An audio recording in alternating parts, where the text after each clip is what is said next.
खंड का कोई अता पता तक नहीं मालूम था, क्योंकि यहाँ रहते रहते इतने युग और कल्प बीत गए। लाख ठोकर खाने के बावजूद हमारी आपकी तीव्र इच्छा यही रहने की बनी रही। ऐसे कलकाल में उन महात्माओं ने अपने दृढ़ संकल्पों के द्वारा, हम अपनी शक्ति के द्वारा हम जीवों के अज्ञानी पापों को धोया। प्रेमी भाई बहनों, ये मुक्ति दिवस अपने आप में तमाम लौकिक एवं पारलौकिक रहस्यों को समेटे हुए है। लौकिक जगत में हम आप इसका एक अलग अर्थ लगाते हैं, लेकिन निश्चय ही यह पारलौकिक दृष्टि से अपने आप में रूहों पर इस भवसागर से ले जाने का, बेड़ा पार करने का एक अभियान था। दुनिया पर आफत आनी थी, अपने सिर पर ओढ़ लिया। महात्माओं के साथ कोई मामूली सी घटना घट जाए, इसका अपने आप में बड़ा ही राज रहस्य होता। प्रेमी भाई बहनों, परम पूज्य स्वामी जी महाराज ने अपने आध्यात्मिक वैचारिक क्रांति की शुरुआत 10 जुलाई सन 1952 यानी काशी नगरी से, गंगा के किनारे से अपने संदेशों को जारी किया। चंद लोगों के बीच में बनाया हुआ ये बागवां और बगीचा इस तरह से पुष्पित और पल्लवित होगा, इसकी इतनी विशाल शाखाएं होंगी, ये अनुमान उस समय पर किसी ने न लगाया।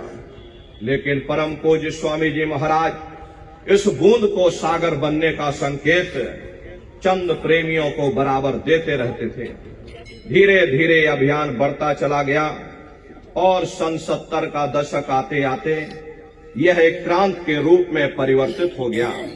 ऐसी क्रांति जो शुद्ध रूप से आध्यात्मिक वैचारिक क्रांति थी, जिसमें हिंसा और हत्या का कोई स्थान नहीं था, लेकिन निश्चय ही ये मानव मस्तिष्क को हिला देने वाली क्रांति थी।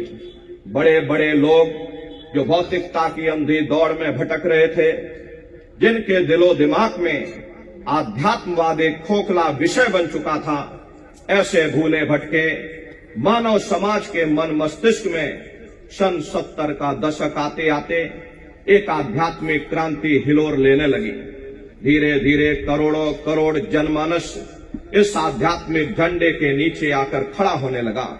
जहां लोगों के हाथों में बम गोले और बारूद हुआ करते थे, उन हाथों में परम पूज्य स्वामी जी महाराज ने 108 दाने की ये माला पकड़ा दी, जिसको देख करके शासन और शासन सत्ता में बैठे हुए लोगों को ये लगने लगा, निश्चय ही बाबा जी की एक आवाज पर बड़ी से बड़ी सल्तनत उखड़ सकती है। दुनिया के लोभी लालची लोग इस चीज को कभी बर्दाश्त नहीं कर सकते थे। उन्होंने तरह तरह के नाना प्रकार के षड्यंत्र और खड़यंत्र रचना शुरू कर दिया। सबसे पहले कानपुर के फूलबाग मैदान में घटना घटी, जब परम पूज्य स्वामी जी महाराज को नेताजी सुभाष चंद्र बोस के नाम पर कुछ लोगों ने बदनाम करने का असफल प्रयास किया। उसमें विफल हो जाने के बाद में देश में बैठे बड़े बड़े रहनुमाओं ने बिना कोई कारण बताए अनायास ही देश में आपातकालीन घोषणा कर दी। आपातकालीन घोषणा उस समय की जाती है जब देश में कोई गहरा संकट आन पड़े, लेकिन बगैर किसी कानूनी तथ्यों के होते हुए भी देश में आपातकालीन घोषणा कर दी गई। समाचार और मीडिया पर, कोई भी अखबारों में प्रेमी भाई बहनों समाचार आना बंद हो गया। मीडिया पर सेंसर लगा दिया गया। ये हमारे भारत के लोकतंत्र का एक काला अध्याय था। प्रेमी भाई बहनों, जिस समय आपातकालीन लगा, परम पूज्य स्वामी जी महाराज अपने पुराने आश्रम पर यानी कि कृष्णा नगर आश्रम पर मौजूद थे, और कृष्णा नगर आश्रम मथुरा आश्रम से करीब करीब 2-2.5 किलोमीटर दूर है। उस समय वहीं पर आश्रम हुआ करता था। प्रेमी भाई बहनों, जब संगत धीरे धीरे बढ़ने लगी, तब परम पूज्य स्वामी जी महाराज ने बड़े आश्रम का निर्माण किया। गुरु महाराज अपने कृष्णा नगर आश्रम पर मौजूद थे और बगैर कोई कारण बताए प्रेमी भाई बहनों, परम पूज्य स्वामी जी महाराज को 29 जून को प्रातःकालीन बेला में बड़े बड़े अधिकारी और कर्मचारी अपनी जीप पर बैठा करके गुरु महाराज को आगरा सेंट्रल जेल ले गए। ये हमारे प्रेमी भाई बहनों, संगत के इतिहास का सबसे दुख दर्द भरा लम्हा था। धोती के टुकड़े कर कर गुरुवर ने दिवस गुजार दिए। प्रेमियों को जब इस बात का पता चला, गुरु महाराज के दर्शन और दीदार के लिए सभी सत्संगी प्रेमी भाई बहन आगरा सेंट्रल जेल के बाहर दर्शन और दीदार के लिए खड़े होने लगे। धीरे धीरे हजारों की संख्या में जमावड़ा लगने लगा। अधिकारी कर्मचारियों को लगने लगा, वे लोग घबराने लगे। इस चीज को देखते हुए अधिकारी कर्मचारियों ने परम पूज्य स्वामी जी महाराज को बरेली जेल में ट्रांसफर कर दिया। और इसी बरेली जेल में उस समय स्त्री प्रधानमंत्री का राज था। स्त्री प्रधानमंत्री के राज में उस समय उसने हुक्म दिया उत्तर प्रदेश के मुख्यमंत्री को कि बाबा जी को जेल में डाल दिया जाए, बेड़ियों में डाल दिया जाए। ये सभी अपराध इसीलिए किए जा रहे थे ताकि बाबा जी को झुका दिया जाए। ये हमारी हाँ में हाँ मानने लगे। प्रेमी भाई बहनों, सत्य कभी तलवार से नहीं डरता। लोगों ने इसके लिए कुर्बानी दी, प्रेमियों ने इसके लिए कुर्बानी दी। बरेली जेल के बाहर जब जमाड़ा लगने लगा तो परम पूज्य स्वामी जी महाराज को बेंगलोर जेल ले जाया गया। बेंगलोर जेल इसीलिए ले जाया गया क्योंकि गुरु महाराज के प्रेमियों की संख्या वहां कम थी। इसीलिए परम पूज्य स्वामी जी महाराज को बेंगलोर जेल ले जाया गया। और कुछ समय बेंगलोर जेल में रखने के बाद में फिर परम पूज्य स्वामी जी महाराज को दिल्ली के तिहाड़ जेल में लाया गया। और इसी दिल्ली के तिहाड़ जेल में भारत के स्त्री प्रधानमंत्री के इशारे पर बड़े बड़े अधिकारी कर्मचारी परम पूज्य स्वामी जी महाराज से मिलने आए। तरह तरह का प्रलोभन का दौर शुरू हो गया क्योंकि उस समय उनको ये लगने लगा था भारत में आपातकालीन हम ज्यादा समय तक नहीं लगा सकते हैं और बगैर बाबा जी के समर्थन के हम चुनाव जीत नहीं सकते। इसीलिए तरह तरह के प्रलोभन का दौर शुरू हुआ कि हम आपको हेलीकॉप्टर देंगे, हम आपको जमीन वापस कर देंगे।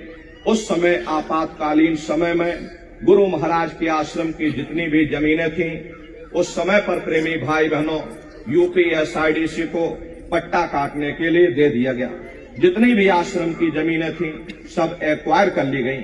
जितनी भी गुरु महाराज की गौवें थीं उनको बूचड़ खाने में कटने के लिए दे दिया गया। प्रेमी भाई बहनों, इसीलिए तरह तरह का प्रलोभन का दौर शुरू हुआ कि आप हमारी हाँ में हाँ मानने लगो, हमारा साथ दे दो, हमारी सरकार का आप साथ दे दो, आप हमारा समर्थन कर दो, हम आपको आपकी जमीन वापस कर देंगे। लेकिन गुरु महाराज ने उसी समय कह दिया, ए बच्चा, मुझे कोई माई का लाल खरीद नहीं सकता। गुरु महाराज ने उसी समय जवाब दे दिया, ये सितारा डूबेगा। लेकिन वो प्रेमी भाई बहनों, वो बात देखिए सबके सामने आई। गुरु महाराज के शब्दों को आगे इतिहास ने फिर दोहराया। परम पूज्य स्वामी जी महाराज ने उसी समय कह दिया, ये सितारा डूबेगा। गुरु महाराज ने किसी को श्राप नहीं दिया। लेकिन प्रेमी भाई बहनों, जो प्रेमी भाई बहन उस समय आपातकालीन समय में जेल गए, उनके आंखों से आंसू भी निकले, लहू भी निकला। लेकिन प्रेमियों को परम पूज्य स्वामी जी महाराज ने शांत किया कि थोड़ा धैर्य रखो, ये सितारा डूबेगा, अंदर वाले बाहर और बाहर वाले अंदर हो जाएंगे। प्रेमी भाई बहनों, फिर से देश में चुनाव हुए और उस पार्टी का पूरा सफाया हो गया। ये वोटों का कमाल नहीं है, ये उस महाप्रभु की लीला है। उस समय जो प्रेमी भाई बहन अपने गुरु महाराज की याद में जेल गए, लाठियां खाई, कितनी माताओं बहनों ने अपने बच्चों को जेल में जन्म दिया। आतंक तो बहुत मचाया, लेकिन प्रेमियों ने उफ तक नहीं किया। और इस तरह से इस काली अध्याय का अंत हुआ। 23 मार्च सन 1977 की वह शुभ बेला आई जब परम पूज्य स्वामी जी महाराज को दिल्ली के तिहाड़ जेल से रिहाई का आदेश हो गया। हजारों लाखों की संख्या में सत्संगी प्रेमी भाई बहन दिल्ली के तिहाड़ जेल के सामने अपने सतगुरु के दीदारे दर्शन के लिए खड़े हो गए। किसी को अन्न जल तक अच्छा नहीं लगता था। प्रेमी भाई बहनों, उस समय किसी को भी अन्न जल तक भाया नहीं, क्योंकि कब अपने सतगुरु का दर्शन हो, कब अपने मालिक का दर्शन हो, कोई अन्न जल तक लोगों ने त्याग दिया। इसीलिए आज के समय में जितने भी हमारे प्रेमी भाई बहन हैं, 3 बजे तक व्रत उपवास रखते हैं, क्योंकि 3 बजे परम पूज्य स्वामी जी महाराज दिल्ली के तिहाड़ जेल से आजाद हुए और अपने सतगुरु का प्रेमियों ने दर्शन किया। आज जहां भी सत्संगी प्रेमी भाई बहन हिंदुस्तान के अंदर रह रहे हैं, अपने अपने घरों में, अपनी अपनी झोपड़ियों पर, जहां छत है छत के ऊपर ये धर्म ध्वजा लहरा रहे होंगे। प्रेमी भाई बहनों, आज ये हमारा महापर्व है। ये एक ऐसा महापर्व है जिसका इतिहास हम सभी प्रेमी भाई बहन उसको नमन करेंगे। जब तक सूरज चांद सितारे रहेंगे, परम पूज्य स्वामी जी महाराज की इस कुर्बानी को, इस बलिदान को, उनके इस परिश्रम को सदैव ये इतिहास नमन करता रहेगा। बोलो जय।